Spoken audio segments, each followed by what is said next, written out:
क्या कीमोथेरेपी के बाद में पीरियड्स वापस आ सकते हैं? Is it possible to have a normal menstrual cycle after chemotherapy?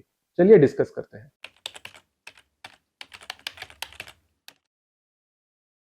नमस्ते, मैं doctor Aditya Kulkarni, gastro and cancer specialist, OSS clinic Pune में प्रैक्टिस करता हूं और मेरा एरिया ऑफ इंटरेस्ट है पेट के और डाइजेस्टिव सिस्टम के कैंसर्स और उसकी laparoscopic and robotic surgical treatment.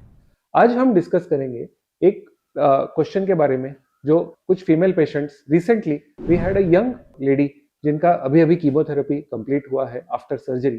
तो शी आस्क्ड मी कि doctor, is it possible to have a normal periods again after chemotherapy? कि जैसे ही कीमो स्टार्ट हुआ है मेरे पीरियड्स आना बंद हो गया है, तो अब पीरियड्स वापस आएंगे नहीं आएंगे? क्या आगे जाकर फर्टिलिटी और प्रेगनेंसी भी हो सकता है? बिकॉज पीरियड्स ना आना मतलब फर्टिलिटी को भी अफेक्ट हुआ है।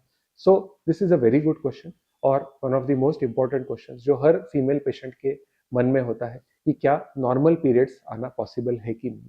सो टुडे वी विल डिस्कस कि व्हाई इट हैपेंस कि कीमोथेरेपी के बाद में पीरियड्स डिसअपियर हो जाते हैं, आना ही बंद हो जाते हैं या फिर इरेगुलर हो जाते हैं। व्हाट आर द मैकेनिज्म्स, क्यों कीमोथेरेपी इसको अफेक्ट करता है? क्या कीमोथेरेपी के बाद फिर से पीरियड्स आना पॉसिबल है? पॉसिबल है तो ये कब पॉसिबल है, कितना समय लग सकता है, और क्या पीरियड्स वापस आना इसका मतलब कि फर्टिलिटी वापस आ गई है कि नहीं? And what are the things और what are the precautions that we can take before we start with the chemotherapy कि इसको मिनिमम इम्पैक्ट हो। लास्टली हम ये भी देखेंगे कि बिफोर स्टार्टिंग ट्रीटमेंट डॉक्टर्स कैसे ये प्रेडिक्ट कर सकते हैं कि आगे जाकर प्रेगनेंसी या फर्टिलिटी का कैसा पॉसिबिलिटी रहेगा। तो it's a very important video, don't forget to watch till the end to get the maximum information. So first of all, जब हम कीमोथेरेपी की बात करते हैं, chemotherapy is designed to kill the cancer cells. अब cancer cells by definition rapidly dividing होते हैं, यानी कि एक सेल से दो सेल, दो सेल से चार सेल, ये साइकिल जो है वो काफी फास्ट होता है। अनफॉर्चुनेटली जब हम रिप्रोडक्टिव मैकेनिज्म की बात करें, ओवरीज या टेस्टिस की बात करें, तो ये सेल्स भी रैपिडली डिवाइड होते हैं। तो कीमोथेरेपी इन सेल्स को भी as a side effect, as a collateral damage, इन सेल्स को भी अफेक्ट कर सकता है। विमेन हैव दिस एडवांटेज कि उनके ओवरीज में जो एग्स होते हैं उसकी संख्या फिक्स्ड होती है। ये एट बर्थ ही डिसाइड होता है कि each ovary carries a certain number of eggs, और उनके during the life time of the woman वो एग्स धीरे धीरे धीरे उसका नंबर कम हो जाता है। Till the age of around 45 almost सारे सेल्स धीरे धीरे खत्म हो जाते हैं। कीमोथेरेपी इस इफेक्ट को एक्सेलरेट कर सकता है और एग्स का जो लॉस है वो ज्यादा फास्ट हो सकता है। जब एग रिलीज नहीं हो रहा है तो वो यूट्रस तक नहीं जा रहा है, और ये एग जब यूट्रस में नहीं जाता है तो मेंस्ट्रुअल साइकिल ट्रिगर नहीं होता है। इस वजह से जब हम कीमोथेरेपी देते हैं तो एग्स को अफेक्ट करके मेंस्ट्रुअल साइकिल या पीरियड्स ये बंद हो सकते हैं। Now which patients are more likely to face this? किन पेशेंट्स में ज्यादा चांसेस है उनके पीरियड्स वापस आने का? तो number one, the age of the patient is very very important. अगर 20s या 30s में यंग एज पे अगर कीमोथेरेपी लेते हैं तो इसका जो इफेक्ट है वो आफ्टर पीरियड ऑफ टाइम खत्म हो जाता है, डिसअपियर हो जाता है। वापस नॉर्मल मेंसेस, वापस नॉर्मल प्रेगनेंसी आने के चांसेस ज्यादा होते हैं। बट जब हम एज 40 एंड अबव की बात करें तो इट्स लिटिल बिट डाइसी। अगर एग्स की संख्या ऑलरेडी कम हो चुकी है और कीमोथेरेपी इसको हम दे तो definitely there is a chance कि it can affect the fertility permanently, और शायद इन पेशेंट्स में पीरियड्स वापस आने के चांसेस थोड़े कम होते हैं। Second, not all chemotherapy is the same. कुछ कीमो रेजिमेंट्स में फर्टिलिटी अफेक्ट करने के ज्यादा चांसेस होते हैं और कुछ कम।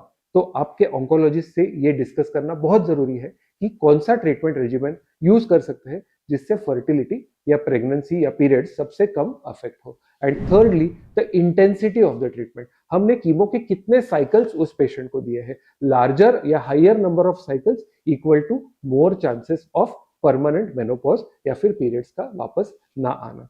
Now when will these periods come back? ये आंसर हर पेशेंट में डिफरेंट होता है। यूजुअली पेशेंट्स क्या एक्सपेक्ट कर रहे हैं कि अभी कीमोथेरेपी खत्म हुई है तो नेक्स्ट मंथ से मेरे पीरियड्स बैक टू नॉर्मल आने चाहिए, but unfortunately this is not the case. Body takes its own time to recover. कुछ पेशेंट्स में विद इन 2-3 मंथ्स भी वापस आ सकते हैं, कुछ पेशेंट्स में 6 to 12 मंथ्स लग सकते हैं, कुछ पेशेंट में उससे ज्यादा समय भी लग सकता है। तो it's not the same for all patients. Just because आपने किसी दूसरे पेशेंट की स्टोरी सुनी है कि उनके पीरियड्स जल्दी वापस आ गए, doesn't mean that the same thing is applicable for everyone. So every patient is different और ये आंसर हम इंडिविजुअलाइज नहीं कर सकते हैं, but body has to be in good condition, तब जाकर ये पीरियड्स वापस आएंगे। अगर वीकनेस है, अगर बॉडी पूरी तरह से अभी रिकवर ही नहीं हुई है, तो it's not that periods immediately आएंगे, it will take time and you have to be mentally at peace with that. It will happen but it will take some time.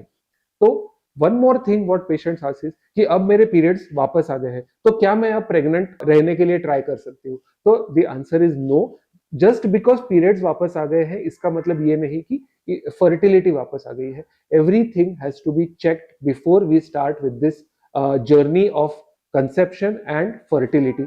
हम फर्टिलिटी एक्सपर्ट को usually involve करते हैं treatment decision में।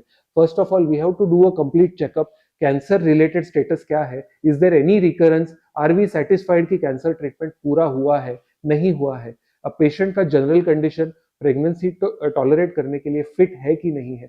So these are all the things that we have to see. We have to do some hormonal test, we have to do AMH testing, we have to do ultrasound and check whether everything is looking okay.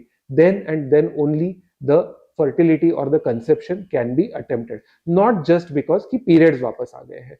And is there any way that we can predict कि किस patient में ज्यादा fertility को impact होना है? तो yes, there are some ways, although 100% तो हम नहीं बता सकते हैं, but patient age, planned treatment, hormonal levels हम पहले चेक कर सकते हैं and we can do some test like AMH testing, ovarian reserve testing जिसको हम बोलते हैं, so that we can check कि आगे जाकर कितना इम्पैक्ट रियलिस्टिकली हमारी ट्रीटमेंट का फर्टिलिटी के ऊपर होगा। एंड इफ वी फील कि ये इम्पैक्ट ज्यादा होने वाला है, then we can do some things in advance like egg freezing, ovarian tissue freezing, which can help us to get a chance at a good outcome at a healthy pregnancy later on.